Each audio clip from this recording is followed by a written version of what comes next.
Qué lindo es sentarse en la puerta de un bar y ver a Buenos Aires pasar y pasar.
Ese músico enorme que estábamos viendo, dirigiendo la Orquesta Sinfónica de Jazz en San Pablo, es José Luis Castiñeira de Dios. Un amigo, yo puedo decir, yo soy amigo de José Luis Castiñeira de Dios, un amigo que compartió aquel café que nos dio motivo a este programa. En ese café de la calle Güemes y Scalabrini Ortiz, que nos juntábamos con Oscar Raúl Cardoso, así es. Con Artemio López, con Renato Miari, nuestro productor general, y que era que en aquel momento se llamaba El Ángel Azul, hoy se llama, no me acuerdo el nombre nuevo, después que murió el Gordo ya no fuimos más por ese bar, pero y era un homenaje que nos debíamos a este músico enorme que la Argentina lo ha chupado en funciones burocráticas, administrativas, a mi gusto. Poco, me gusta más ver al artista, que ha hecho 40 películas, música para más de 40 películas, que tiene una formación musical clásica, pero que anduvo soplando y aspirando los aires del Limay allá en el Comahue, donde yo me crié, en esa Universidad del Comahue, y ahí eras mitad antropólogo, mitad músico, y después tiraste la antropología al diablo y te dedicaste a la música. ¿Qué hay de similitud en el alma del antropólogo y la música? Algo hay en común, ¿no? Hurgan. En mi caso particular tuvo que ver con el interés que yo he tenido siempre por la música, las músicas tradicionales y por la música criolla argentina y de América Latina. Entonces, si bien fueron dos caminos que yo seguí paralelamente durante un tiempo, en algún momento entendí que eran dos maneras de acercarme a un mismo fenómeno, claro, y que tenía que ver con la expresión de una identidad. Es decir, toda la obra que yo escribí a lo largo de mi vida, sinfónica, de cámara, popular, toda está vinculada con esta música. Claro, podemos decir que Anacruza es una antropología sobre la música americana. Absolutamente. Ese gran conjunto que armaste con Susana Lagos. Alberto Ginastera tuvo ese interés también y se destacó. Sí, él en algún momento lo abandonó y dejó un poco huérfano a muchos músicos argentinos que estaban amparados por esa figura tan importante, que justamente había comenzado a trabajar sobre un lenguaje argentino universal. Lo que pasó después con Astor, pero Astor, bueno... Ahora vamos a ir a Astor. Bueno, yo tengo mi opinión sobre Ginastera, que fue un enorme orquestador, pero me parece que decía las cosas muy bien, pero no sé si tenía mucho para decir, pero lo decía magníficamente, ¿no? Creo que coincidimos que era un orquestador de primera.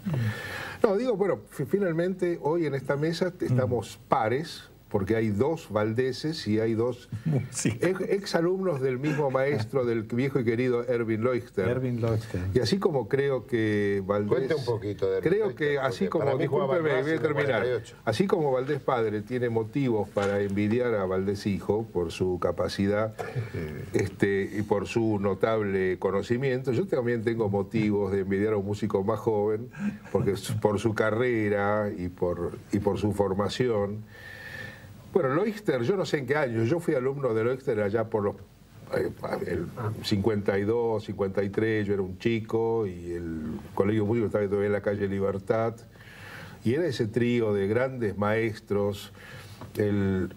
Acá solemos traer a maestros, tuvimos hace poco al maestro Agustín Aleso, que se formó con la maestra Edith Krila, y tanto Guillermo Gretzer como Ernesto Epstein como Erwin Leuchter le debemos mucho a quienes somos músicos y a quienes, bueno, que han hecho tanto por la difusión de la música y no solo por la formación. Así que es un halago tener a un discípulo del gran Leuchter en la mesa. Sí, para mí es lindo recordarlo porque fue un gran maestro en todos los sentidos y entre otros de los que recibieron consejos y más que consejos de él estuvo Ariel Ramírez, por ejemplo. A Ariel recuerdo que le llevó la misa criolla y él se la corrigió, se la arregló un poco. Ahí hizo el análisis. Sí, absolutamente. Y bueno, y tantos otros músicos que pasaron por ese estudio. Decía una cosa, José Luis. Yo voy a seguir jugando con el antropólogo y el músico, porque me parece que hay muchas cosas o sea, usaste la antropología para el tema de la música. Tu trabajo con el cineasta Jorge Prelorán y con Leda Valladares, que es creo que fue una de las grandes eminencias de la antropología musical del norte argentino, ¿no?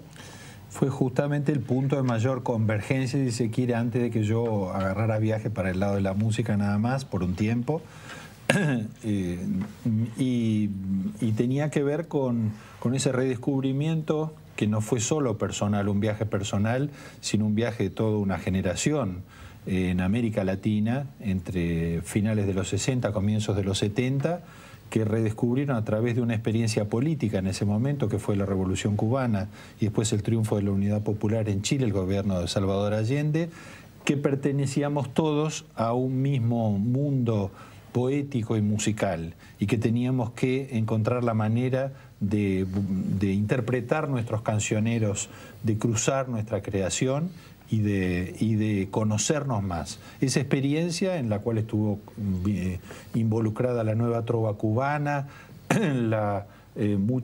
sobre todo el tropicalismo en Brasil, la nueva canción en la Argentina, con Mercedes Sosa, Matus, el nuevo cancionero, los mendocinos, los chilenos, Quilapayún, Tilimani, todos estábamos vibrando en torno a esa preocupación, cómo reencontrarnos en una identidad común, no ya nacional, sino latinoamericana. Además, agreguemos que musicalmente nuestra región y sobre todo el sur, desde Perú, tenemos un lenguaje musical en común, el lenguaje de la escala pentatónica, que la tenemos incorporada, digamos, de manera, aunque bueno, también tuvimos mucha influencia francesa, que en Brasil se ve mucho más, en la música brasilera, ¿no? Pero sí que también estamos unidos por esa cosa ancestral que nos ha penetrado y que con la cual nos hemos fusionado. La experiencia de Ana Cruz justamente partió de tratar de definir un cancionero que involucrara a distintos países de América y que a través de la poesía, sobre todo la poesía anónima, y de la que escribía Susana, Lago, que fue mi compañera desde el comienzo de este proyecto. Rindámosle un homenaje a Susana por supuesto, Lago. Una enorme artista, y que además fue... ¡Qué voz, Dios mío, qué voz! Intérprete, fue la voz pianista. Y pianista y autora de los textos que se hacían. Trabajábamos justamente sobre esta búsqueda. En esta búsqueda llegamos a una conclusión, si se quiere, primaria, que fue que aquello que podía ser un denominador común para las músicas de América Latina era el cancionero criollo. Después había otras músicas, las músicas de origen de las distintas etnias indígenas y también la música afro.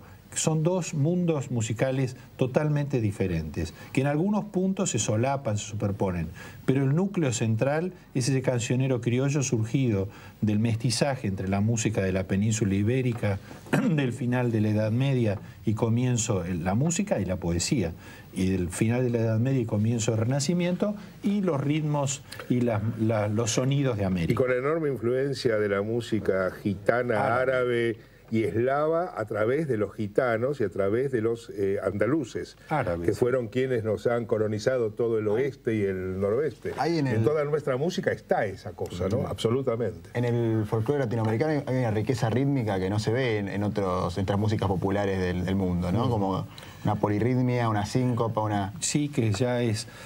que como dice Jorge, eso viene directamente del mundo árabe, del Magreb, justamente de esa zona hoy tan movida, pero viene de allí, viene del norte de Marruecos, de Argelia, de Túnez, de ahí es donde viene esa polirritmia, esa superposición, esa riqueza rítmica que es africana y que después a través del mundo árabe y por Andalucía llegó a América.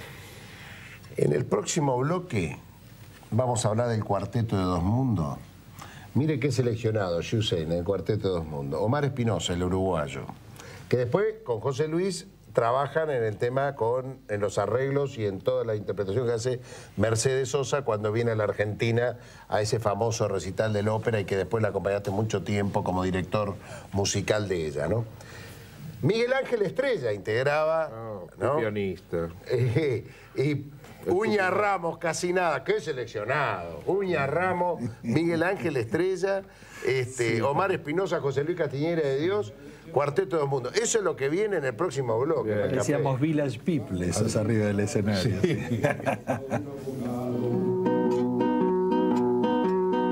Pasa un político con paso corto, añorando el Congreso con aire absorto. Pasa un vampiro.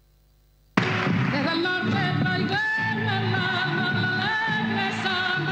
gracias al cielo, a que bailen los tucumanos con entusiasmo propio. Cada cual sigue su pared, joven o viejo de todo. Media vuelta y la compañera forma una rueda para seguir. Y el gaucho le hace un core y el zapateo comienza aquí. Sigue el gaucho con su core y el zapateo termina allí. Para las otras no, para la del norte sí. Para la tucumana, mujer galana, naranjo en flor.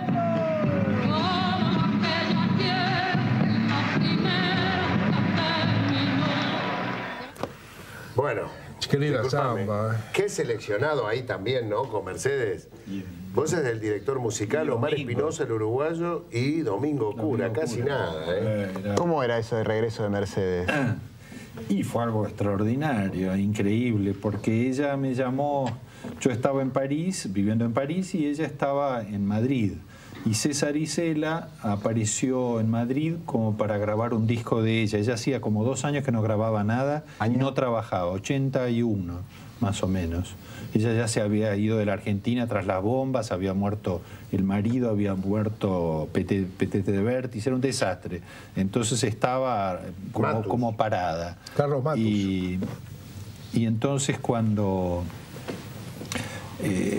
finalmente se decide a grabar un disco, entonces me llaman a mí a París como para hacer los arreglos. Y finalmente grabamos ese disco en París, con Mercedes, un disco hermosísimo, que acá salió fragmentado porque no se animaban a sacarlo íntegramente. Algunos temas salieron, otros no, otros algunos más tarde, otros no salieron. ¿Tenés el original nunca. que se grabó en París? Sí, para ver cuántos se prohibieron acá, supuesto. es extraordinario. Y se prohibieron varios, sí. Y, ¿te acordás de alguno en especial? Y entre otros, el Fuerza que yo había hecho, porque yo Fuerza, que es una obra extraordinaria. Yo hice un Fuerza para Ana Cruza y después ella lo quiso grabar también. Lo había hecho yo para Philips, con Ana Cruza, con el grupo allá. Y entonces es muy gracioso porque Fuerza al final yo había grabado con una trompeta, aparecía mientras había un guayno así feroz que decía fuerza, fuerza el coro. Una marcha tocaba, una trompeta tocaba la marcha peronista, pero claro, los únicos que nos reímos de eso éramos nosotros. Pero yo había armado un coro de latinos para grabar y entre ellos estaba Horacio Molina. Y Horacio Molina cuando escuchó eso se puso pálido. Y entonces en la versión de Mercedes, cuando yo, por una cuestión de delicadeza, se la quité. Así que la versión esa no tiene la marcha. Hoy la cantaría. Sí. Yo lo que te pregunto es, en esos años, volviendo un poquito atrás, ese seleccionado que te hablaba, el cuarteto de los 2 continentes, 2 mundos, de 2 mundos, que la idea de ese seleccionado, como yo decía antes, Estrella, Espinosa, Uña Ramos y vos, era grabar en Europa canciones de América Latina. ¿Era más o menos así? No, la idea fue trabajar sobre música de cámara, primero de origen folclórico, con raíces folclóricas argentinas fundamentalmente, así empezamos, y después se fue incorporando algún otro material. Pero a través de una nueva lectura en la que se volvía a partir de un arreglo que no era la obra original, se convertían otra vez como en obras folclóricas. Por ejemplo, El Rancho Abandonado, por ejemplo, claro. Es decir, obras que habían sido concebidas ya como para el piano, muy europeas, muy afrancesadas, muy impresionistas. Sí. Bueno, nosotros las volvíamos a leer de esa manera. Era muy interesante como experiencia. Decime, ¿y en ese momento es que te encontrás con Pino Solana y hacen vos y Piazzolla la música de El Exilio de Gardel, de tangos El Exilio de Gardel? Fue en el 84, 85. Y estaba Cacho El Cadri ahí estaba también. Cacho El Cadri como productor de la película y tuvimos la oportunidad de hacer ese trabajo tan importante que fue Tangos, El Exilio de Gardel. Pino me llamó y me dijo, bueno, yo ya tengo organizado aparece primero Gardel, que eso ni siquiera lo vamos a hacer en versión, lo vamos a hacer con una grabación. Luego vamos a aprovechar la venida de Pugliese, que estaba de gira por Europa, como para que toque y represente esa época, la época de oro. Luego la época contemporánea, que sería Astor, y vos tenés que hacer lo que va a ser el tango del futuro. Yo le dije, pero una consigna fácil. ¿Cómo voy a hacer eso? Hace muchos años que estoy fuera de la Argentina y por otra parte, por lo que no soy un hombre de tango y por lo que me contaron, da la impresión de que el tango está por desaparecer directamente. Y bueno, entonces me las ingenié para inventar algo que tuviera que ver, y de alguna manera algo intuí que en algún modo se acercó a una parte por lo menos de lo que significó el revival del tango acá en la Argentina, porque yo busqué como modelo alguna del espíritu un poco de Kurt Weill con Bertolt Brecht, de esos tangos alemanes expresionistas, irónicos, porque entendía que para los jóvenes ya ese sentimiento del tango ya no se iba a poder recuperar más. Siempre nos iban a mirar esa historia del tango sentimental como una ridiculez que tenía que ser mirado de una forma irónica para poder abordarlo. Y algo de eso realmente se quedó. Sí, no, digo, sin embargo, hoy en Francia y en toda Europa existe el Gotham Project, que hizo Eduardo Makarov, que es una cosa medio electrónica, en fin, es una cosa liviana, es light, pero que ha pegado de una... O sea, que sería el tango de hoy, que es electrónico con... Makarov cantó en el exilio de Gardel en uno de los coros. Ah, sí, Edu, sí, mira vos.